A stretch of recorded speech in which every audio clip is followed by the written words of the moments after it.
Abans de les 9 del matí, escalfament obligatori per afrontar la cursa amb garanties. A poc, els més de 2.000 corredors esperen el seu torn. I a les 9 en punt es dona el tret de sortida de la Maratest.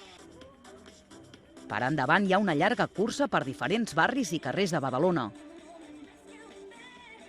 La prova té dues modalitats, la de 15 quilòmetres i la de 30 quilòmetres, destinada principalment a tots aquells atletes que tenen previst córrer d'aquí a 3 setmanes la Marató de Barcelona. I aquesta doble vessant de la Maratest, que combina els conceptes de competició i entrenament, encara fa més atractiva la cursa. El primer en creuar la línia de meta dels 15 quilòmetres ha estat el badaloní Martín Martínez, amb un temps de 52 minuts i 17 segons. En categoria femenina, la més ràpida de la prova curta ha estat Susana Calvo, amb 1 hora, 12 minuts i 31 segons. T'esforces i al final la recompensa és aquesta. És genial.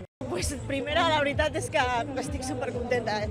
Soc feliç. Ivan Espílez ha estat el vencedor de la prova de 30 quilòmetres, amb 1 hora, 43 minuts i 25 segons. I avui l'objectiu era fer un entrenament controlat, no ens podíem deixar anar per l'ambient de la cursa i tot. He vingut amb un objectiu clar, que era marcar uns ritmes de minuts per quilòmetre. La veritat és que ho he complert i he baixat una mica aquest ritme sense forçar, que estic molt content.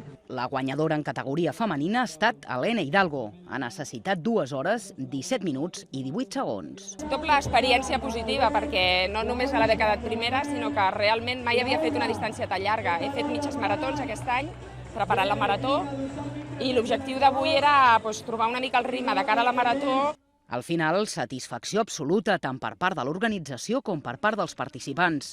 L'Ajuntament de Badalona considera que la jornada ha estat rodona i ja esperen repetir l'èxit en posteriors edicions. Els té que fer sentir molt orgullosos de la nostra ciutat. Jo he parlat tant amb els guanyadors de la de 15 quilòmetres com la de 30. M'han dit que l'organització els ha semblat perfecta, que el circuit per als carrers de Badalona molt bé. Per tant, jo crec que podem estar molt satisfets. El consistori badaloní ha volgut remarcar també el fet que dels 2.000 participants de la Maratest, el 34% hagin estat badalonins. D'aquesta manera, Badalona pren força en el circuit de curses del panorama català. Fa només 2 setmanes, la ciutat va acollir la BDN Running i ahir s'hi va afegir la Maratest, totes dues de nova creació. Al mes d'abril arribarà el torn del 5 de Badalona, cursa que organitza la Unió Gimnàstica i Esportiva i que espera repetir l'èxit assolit l'any passat.